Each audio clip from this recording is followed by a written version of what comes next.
Am I the a-hole for not including ex-wife's stepson on a trip with my son? My ex-wife and I have joint custody of our son Brandon, 12, but he spends his summers with me. For the past few years, Brandon and I spent a few weeks during the summer up at my father's old place by a lake that he left me after he passed. It's the best place for kayaking, long hikes, and bike rides. My ex got married a year ago, and her husband has 2 sons, who I'll call Todd and Jared. Todd is 14 and Jared is 10. Brandon gets along just fine with Jared. They've gotten pretty close, and I've taken Jared along with us a few times if we're celebrating something for Brandon. I'm talking birthday trips to Disneyland or going to the beach. Last summer, Jared also joined us for our summer trip to the lake. The one my son really had problems with is Todd. The kid has had behavioral issues, and when they all first moved in, Brandon complained about how much Todd would bully him for no reason. Calling him names, going into his room and breaking/stealing his stuff, and other things. I immediately confronted my ex about keeping our son away from him because of the things Brandon said he'd do to him at their house. I threatened to take her back to court to change our custody arrangement if she didn't do something about it. My ex is aware of Todd's issues, so she and her husband try to keep him in line. Todd leaves Brandon alone now, but they don't interact at all when he's over there, and my son absolutely hates him. The other day, my ex called to ask me about my summer plans with Brandon. It's already been agreed that Jared would be coming, and she asked if I'd consider taking Todd too. I said no, and I only bring Jared because my son invites him and they actually get along. Todd is the last person he'd want there. Well, my ex said Todd is jealous that they get to do something cool for the summer and feels left out. She believes this would be a great way for them to learn to get along, but I told her that's up to Brandon, and he's made it clear he wants nothing to do with Todd. Now she won't let this go, and telling me I'm being so unreasonable about this when it could be beneficial for the boys. And she feels guilty that Todd will just be at home while Jared gets to come with us. I've not changed my mind about this and being treated like a a-hole. Even after Brandon told her he doesn't want Todd with us this summer, she's still making a big deal out of it. It's hard to see how I'm being a jerk about not wanting Todd to come with us when all he's done is be a bully. Am I the a-hole? Now for the top comments. Not the a-hole. Todd will be jealous, but he'll also learn his bad behaviors have consequences. Don't let a bully ruin your son's summer. If he starts behaving well, then maybe consider taking him for next time. Edit. By considering, I do not mean Opie should reward Todd for stopping his bad behavior or something. What I meant is that if Opie-san and Todd establish a relationship by then, and if Opie-san wants both to come then, and lastly if Opie's still okay with taking his son's step-brothers, then he might consider taking both.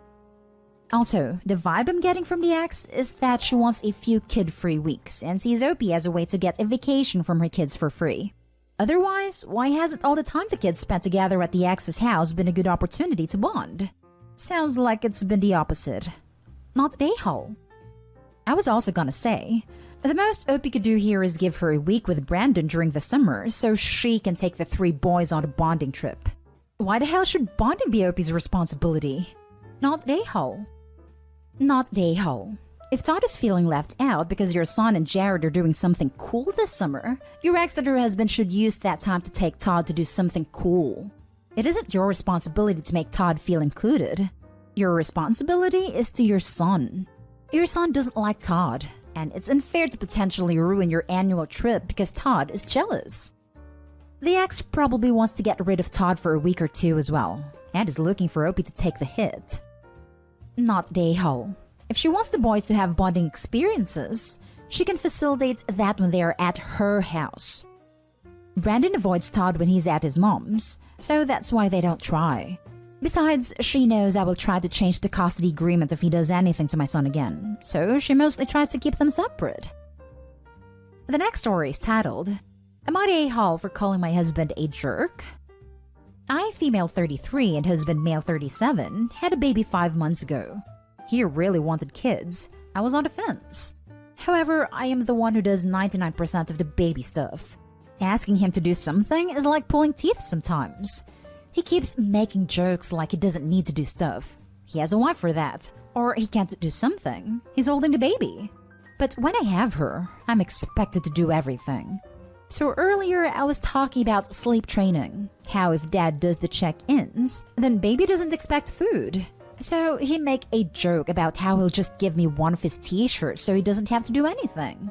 I lost it and said, why do you have to be such a jerk? I feel like he makes these jokes at my expense, constantly. They're kind of demeaning and hurts my feelings. But whenever I say something back, I'm so mean.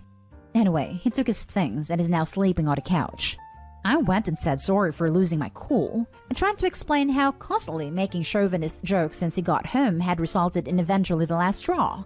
But he is ignoring me. Am I the a-hole here? Edit. I did want a child. I was on the fence because of everything I'd have to give up, not because I didn't want kids. I did want a kid eventually. It just happened a bit sooner by a year or so than planned. Husband does help out with some housework. That is, unpacking dishwasher every morning or cleaning on weekends. And he helps with bath time with baby at night. Not the a-hole. Ask him if he would like his custody split, because if he keeps this crap up, you are leaving him. One baby is enough. You don't need him acting like a child on top of it. And for goodness sake, when you wind up leaving him, get a proper legal custody agreement. Him saying that Opie's so mean for having a problem with him blatantly disrespecting her is so childish. You're right, Steve. You have a God-given right to be insulting to your wife, and I humbly apologize for expecting to be treated like a person. Can you do me a favor quick and put that in writing for the judge? This is being purposefully passive-aggressive so he can set you up as the bully and guilt-trip you. Don't fall for it. He's definitely being a jerk. Not the a-hole. I also noticed that he removed himself and pouted on the couch, probably ditching Aunt Daddy babysitting. Not the a-hole. Why are you apologizing? He owes you an apology. I would have left him on the couch so he can think about all the hard work you put in. There is nothing funny about someone who uses jokes to belittle you and has misogynistic views. I would suggest couples therapy. It works wonders. Seriously, I'm so tired of women apologizing to men for upsetting their bad behavior.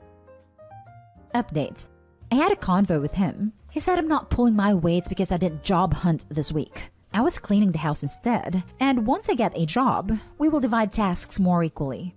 But until I go to work, I get to lay about the house and take naps. So he doesn't see why I should do more, because that's unfair as he has to go to work all day. Also still waiting for an apology. I communicated I wanted one for hurting my feelings. Now for the next story. Am I the a-hole for saying I co-parent with a nanny in front of my ex-husband and his family? My ex-husband and I have been separated for a year and will more than likely be starting the divorce process any day now. Ever since we split up, my ex has hired a nanny to help him with childcare for our 2 kids during his time. The nanny usually does pickups and drop-offs. Originally, I would try to communicate things about the kids directly to him, but I could barely get in touch with him. He always made some excuse about how work was busy, but I feel like he should at least respond to my emails about the kids quickly, and that it was his responsibility to make sure the nanny had the relevant information too.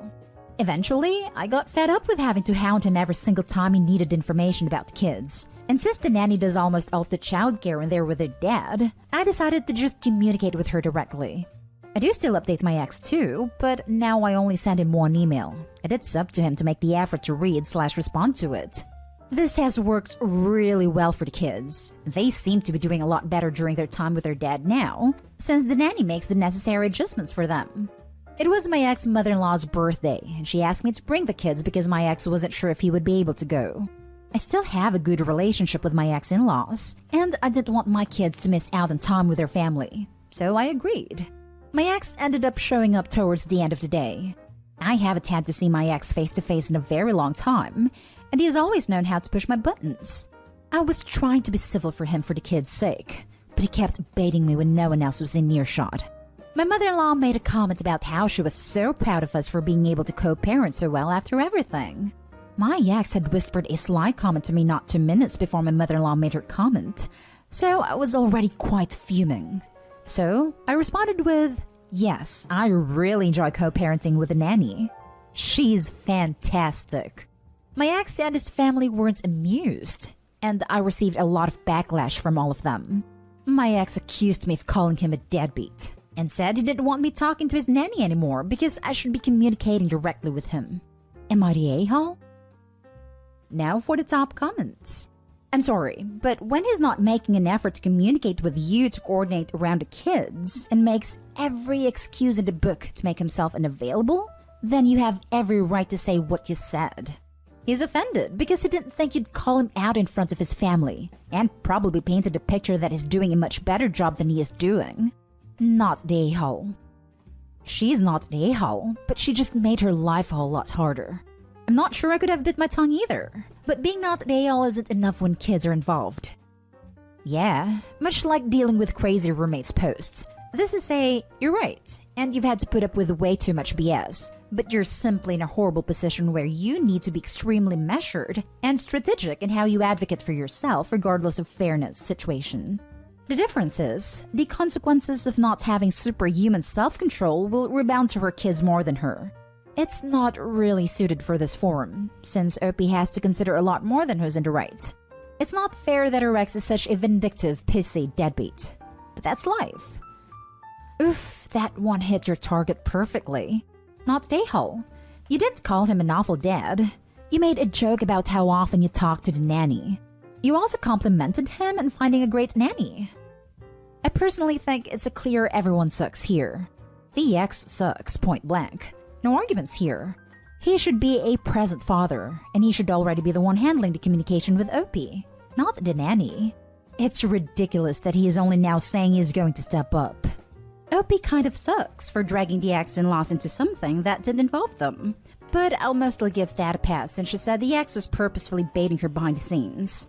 Mostly though, I think Opie was the a-hole to herself. Yes, it's a crappy co-parenting situation as far as the ex goes, but Opie admitted herself that it's actually been working great for the kids. Plus, she also stated it's been less stress for her overall. This one comment has, at least temporarily, caused all of that to come crashing down. Best case scenario, the ex gets over it and everything blows over, and either goes back to the way it was, or even better. The ex steps up like he should have from the beginning, and they actually start communicating properly. Worst case scenario, the ex stays pissed/vindictive about what went down, and fires the current nanny out of pettiness since she has obviously built a good relationship with Opie, and then hires someone new that he can train to not work with Opie at all. Edited to add, I don't blame Opie at all. Knowing myself, I would have said exact same thing. I'm just worried about her and I want everything to work out. Not the a-hole, but I agree. The first thing I thought was, well, the nanny's fired. A lot of people seem to think he would have fired the nanny/said something to her, but he didn't. The only thing that has really changed is that he responds much faster now, and occasionally drops/picks up the kids himself. Last story is titled, Am I the a-hole for being honest with my ex? I, 27 female, have a child with my ex, 30 male. We were together for 5 years when I found out I was pregnant, and then the entire relationship started to go downhill. I won't go into details because they're a bit too specific for my liking. But suffice it is to say that he was manipulative, a liar, and financially, mentally, and emotionally abusive. Finally, right before the due date, I broke things off. I was already living with my mom by that point. Fast forward 7 months, and all he does is show up 3 times a week, wiggle some toys in the kid's face, and speed read him a book for 30 to 60 minutes. We started at 2 hours 3 times a week, but he just started leaving earlier and earlier. If the kid poops on his watch, he just leaves it for me to deal with, but he doesn't even tell me it happened. In the last month, he's left me 5 poopy diapers, 3 of which have resulted in diaper rash. I have no idea how long the kid was sitting in poop for each time.